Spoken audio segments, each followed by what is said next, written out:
Flashback 1.0 Part 2. Trauma Trifecta and Triggered Mental Disorders.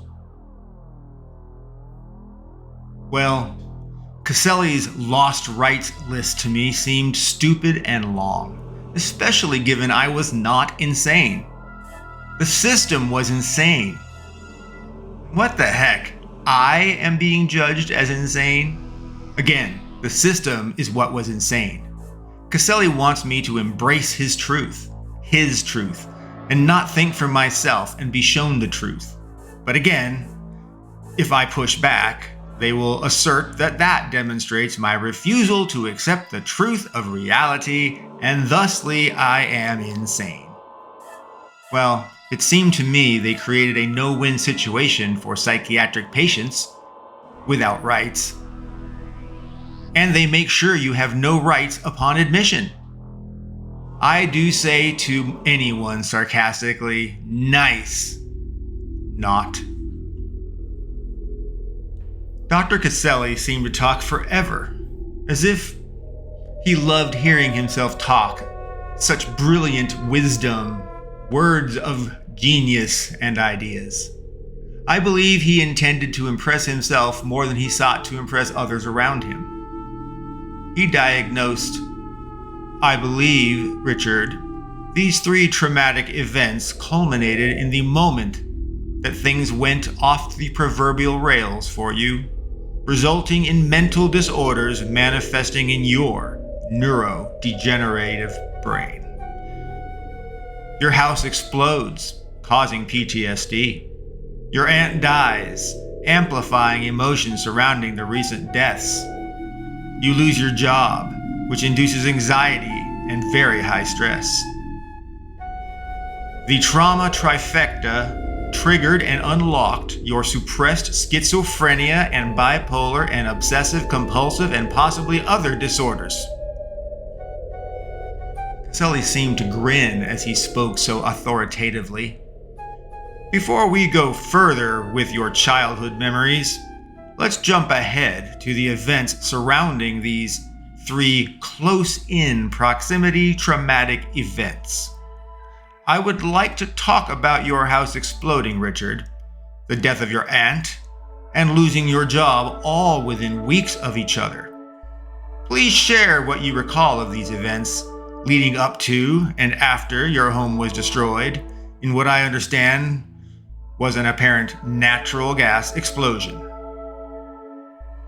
Caselli kept on talking, even though I thought he was gesturing for me to start talking myself. But I kept quiet. He kept talking.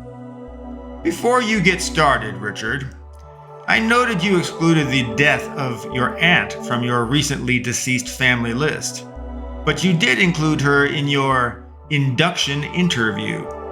Since you were able to recall your aunt's death on the induction interview, but did not list her here, I am left to wonder, did you consciously or subconsciously exclude your aunt from your dead family list?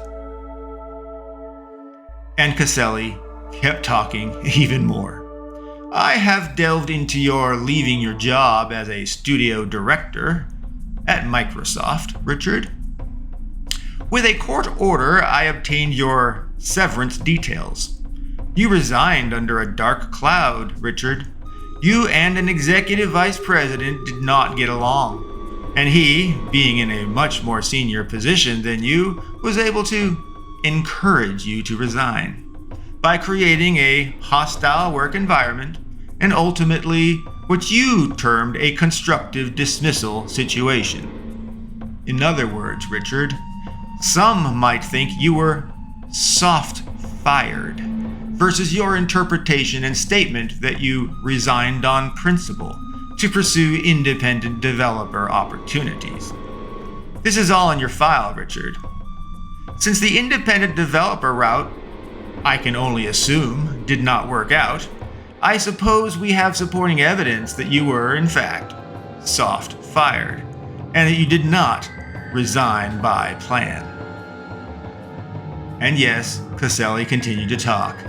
He questioned, I wonder if, Richard, You have revised your last job ending in a way that protects your ego and your psyche, as opposed to accepting that you had suffered substantial reduction in your abilities, your capacity, your faculties, which prevented you from being successful at your job. Being resigned, as it were, is a way to characterize a person quitting their job because their employer made their workplace unpleasant or hostile. They placed mean coworkers with you. They tasked you with terrible assignments.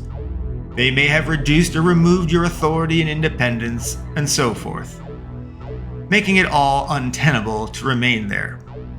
The idea of being resigned is to make continued work untenable for you, such that you will resign to leave a problem, versus leaving to find a new opportunity. Being resigned, Richard, is usually done by the emotionally weak. You can rest assured in that. It is often done by conflict-averse managers and supervisors, but regardless of their immoral behavior, potential illegality, and inappropriateness for constructive dismissal and making a terrible bad workplace for you, it is in reality common for many, many people. It seems plausible, though, that you were failing at your job, but your supervisor was willing or able to have an honest discussion with you about your performance, your poor performance. And so, they made an unpleasant environment that eventually drove you to resign. Thus, Richard, you did, in your way, resign. I understand you said you did not resign.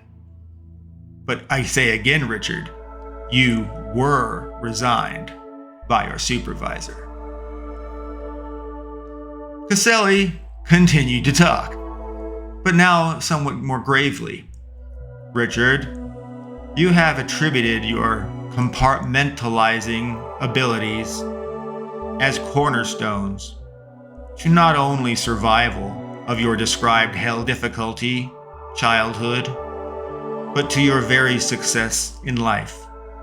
I wonder, Richard, if your righteous knight identity may be an unidentified schizophrenic mechanism to offload things that you cannot handle, so the real you could continue to function and even thrive. It seems entirely possible that you are bipolar and had a remarkable willpower to activate and deactivate manic and depressive episodes. Your mind is amazing, Richard. However, you may be schizophrenic, bipolar savant. I am intrigued how your Stanford 50-50 brain left-right ratio may in fact relate to your amazing bipolar schizophrenic control. Richard, your brain in life and death will be a marvel to study. In meantime, I hope we can find a way to address your disorders and re-educate you so that you can reintegrate into society. And surprise, Dr. Caselli continued to talk. It seems remarkable how recurring your sense of righteousness, of knighthood, and being a crusader for karmic justice started so early in childhood.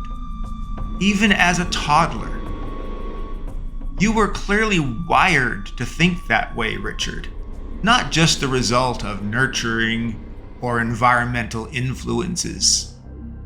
You have characterized yourself as a knight in heart and in soul ever since conception. It seems like quite the burden for anyone, much less a child or toddler. It is very much an Atlas complex. Even latchkey children of your generation did not have that level of burden. And yet, you put the Atlas level pressure on yourself. I am looking forward to hearing how some of those attributes may have persisted into your more recent life experiences, perhaps even now. Please begin telling us your experience from when your house exploded.